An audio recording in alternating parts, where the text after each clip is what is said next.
청담동 부자들은 전세 살 거면 차라리 월세 살아라 라고 이야기하는 거 들어보신 적 있으신가요? 제발 그런 말은 걸러 들으셔야 돼요. 무작정 그 말만 듣고 월세 계약했다가 큰일 날 수 있어요. 180만 원 받으면서 직장 생활 하다가 지금은 월세만 480만 원을 받고 있는 제가 각자의 상황에서 언제 월세, 전세, 매매 계약을 해야 되는지 정답을 알려드릴게요. 전세는 묶인 돈이 많으니까 월세를 살아라. 실거주랑 투자는 구분을 해라. 이런 뻔한 말은 하지 않겠습니다. 실제로 그분들은 전세 살고 있지 않은지 궁금하네요. 오늘 이 영상이 올라가면 부동산 임대 시장은 발칵 뒤집히게 될 겁니다.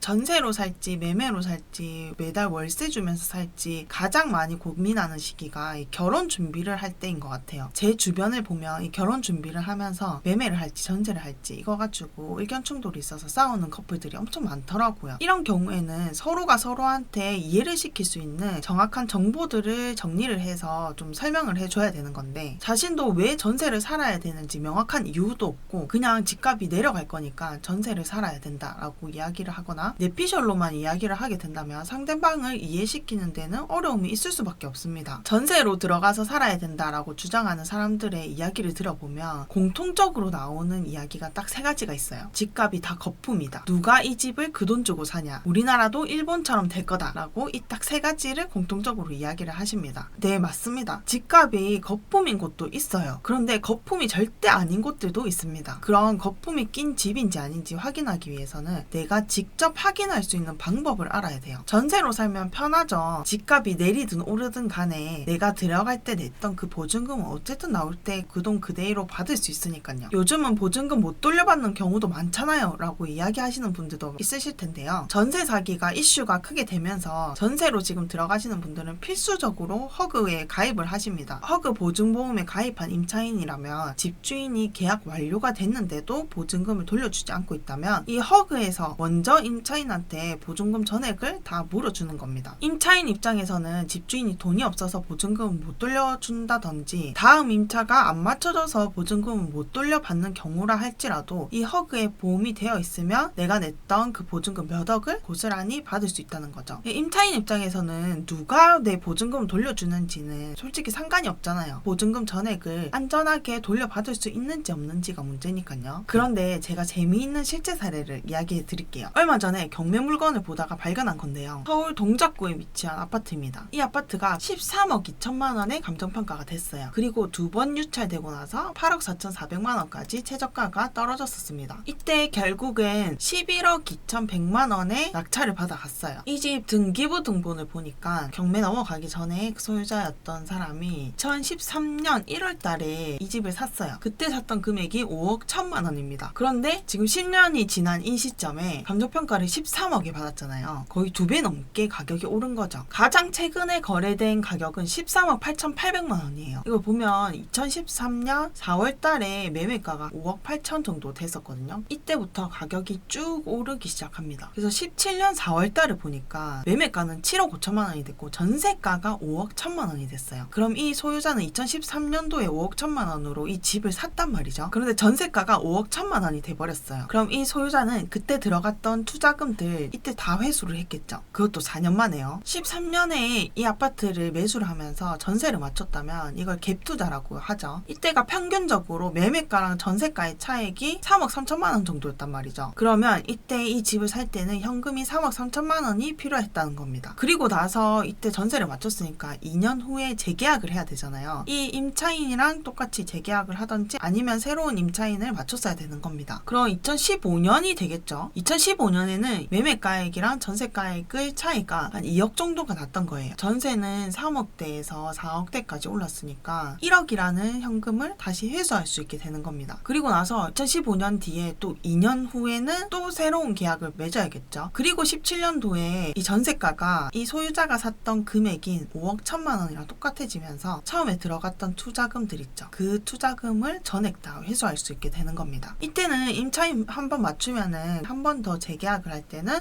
5%까지만 올릴 수 있다라는 상생임대인 제도가 없었단 말이죠. 그래서 이렇게 빠른 시간 내에 내가 샀던 그 금액이랑 전세가가 동일한 금액으로 맞춰지게 되는 겁니다. 그럼 지금은 이 상생임대인 제도가 있기 때문에 이때 썼던 이 방법이 통하지 않을 거다라고 생각을 하시는 분들이 계실 텐데요. 이 상생임대인 제도가 들어서고 4년이 지나고 나면은 임대인이 받고 싶은 전세금으로 맞출 수 있게 되는 거잖아요. 그래서 이 시점에 전세가가 확 오르게 된 겁니다. 그래서 최근에 전세가가 오르고 있는 것도 그 영향이 있죠. 지금은 이 아파트가 전세가만 해도 7억 3천만 원입니다. 5억 1천만 원 주고 샀는데 지금 전세가만 7억 3천만 원인 거죠. 2억이나 현금을 더 확보할 수 있게 되는 겁니다. 그럼 이 집주인은 2억이라는 돈이 더 많이 생겼잖아요. 그럼 이 2억을 어떻게 활용을 할까요? 집주인이 실거주할 집을 매매를 할 때 이 투자금을 합쳐서 매수를 했을 수도 있고요. 또 다른 집에 갭 투자를 하면서 이 방식으로 굴릴 수도 있게 되는 겁니다. 첫 번째 집을 사서 전세를 맞추는 거예요. 그럼 시간이 지나면 이 집의 전세가가 내가 샀던 그 매매가를 더 넘어서게 됩니다. 그럼 이 투자금 회수한 돈이랑 내가 그때까지 또 모아놓은 시드가 있을 거잖아요. 그럼 그걸 또 합쳐가지고 또 다른 집을 매수를 하는 거죠. 이 두 번째 집도 똑같이 전세를 맞추고 이 매매가보다 전세가가 더 높아지기를 기다리는 겁니다. 그런데 이렇게 얘기를 드리는 거는 전세가가 계속해서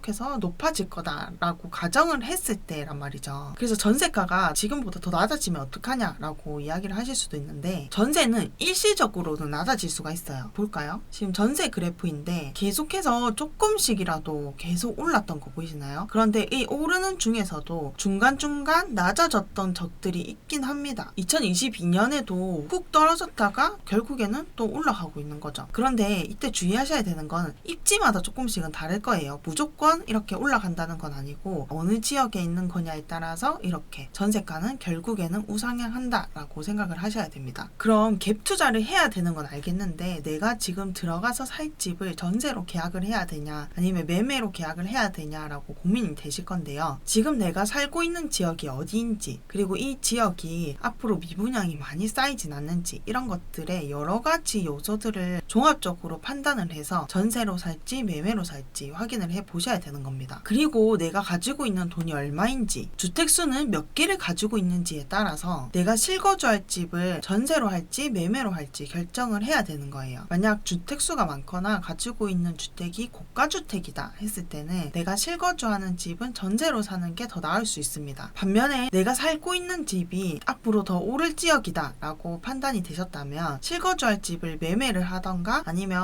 하나의 집을 매수를 하셔가지고 이거는 시드가 모자라면 매수를 해서 전세를 맞춰서 갭 투자로 활용을 하시는 게 더 방법이 되겠죠. 그래서 지금은 내 상황마다, 그리고 투자금은 얼마나 가지고 있느냐에 따라서 투자용으로 전세를 맞춰서 갭 투자를 할 건지 아니면 매매를 해서 실거주를 할 건지 결정을 해야 된다는 거예요. 그런데 나는 무조건 전세 살 거야 라고 생각하시는 분들은 한 번쯤 생각을 해보셔야 돼요. 집값이 떨어질 거다 라고 생각을 해서 나는 전세로 들어간다 라고 생각을 하시면 이 집값이 떨어지면 전세가도 떨어지게 되어 있습니다. 그럼 내가 전세로 살고 있다가 이사를 나갈 때 돼서 집주인한테 연락을 했어요. 저 이제 이번 계약까지만 하고 이사를 나가려고 합니다 라고 이야기를 했을 때 다른 임차인을 맞춰야 될 거잖아요. 그럼 그 다른 임차인을 맞추는데 내가 들어갔던 보증 금액보다 훨씬 더 낮은 금액으로 새로운 임차인을 맞춰야 되는 겁니다. 그럼 집주인 입장에서는 갑자기 이 차액금이 현금이 필요하겠죠. 그래서 제대로 된 그 기간에 보증금을 못 돌려받을 수도 있다는 거예요. 집주인은 임차인이 줬던 그 보증금 전액 그대로 현금을 가지고 있는 사람은 거의 없습니다. 다음 임차인을 맞춰야 되는 상황이 온다면 그 다음 임차인이 보증금 내는 그 돈을 가지고 기존에 있던 임차인 보증금을 돌려주는 형식이 대부분이죠. 그래서 전세를 살고 있다 하더라도 이 집값이 많이 내렸으면 좋겠다라고 생각하면 안 된다는 거죠. 그리고 지금은 전세로 살고 있지만 아파트 가격이 확 내려갔을 때, 최저점을 찍었을 때, 그리고 나서 이제 막 올라가기 시작할 그 최저점 시기에 나는 내 집 장만을 할 거다라고 계획하고 계신 분들이 있으실 거란 말이죠. 그런데 만약 내가 전세 계약을 했어요. 그런데 1년 뒤에 이 최저점을 찍고 집값을 오르기 시작하는 거죠. 지금처럼요. 그럼 내가 내 집 장만을 하고 싶을 때는 이 최저점 찍었을 때잖아요. 그럼 이때 내 집 장만을 해야 되는 건데 한 가지 걸리는 게 있죠. 전세 계약한 지 1년밖에 안 지났다는 겁니다. 계약 기간이 남아있기 때문에 내 마음대로 이 집을 비울 수가 없다는 거예요. 보증금을 못 돌려받겠죠. 돌려받기 위해서는 다른 임차인을 맞춰줘야 될 겁니다. 그런데 이 새로운 임차인을 구하려고 보니까 지금 집값이 떨어졌었단 떨어졌단 말이죠. 그러면서 전세가도 떨어졌었어요. 그러면 내가 지금 살고 있는 그 보증 금액으로 들어오려고 하는 임차인은 없다는 겁니다. 그러니까 새로운 임차인은 못 맞추고 계약 기간은 남아있고,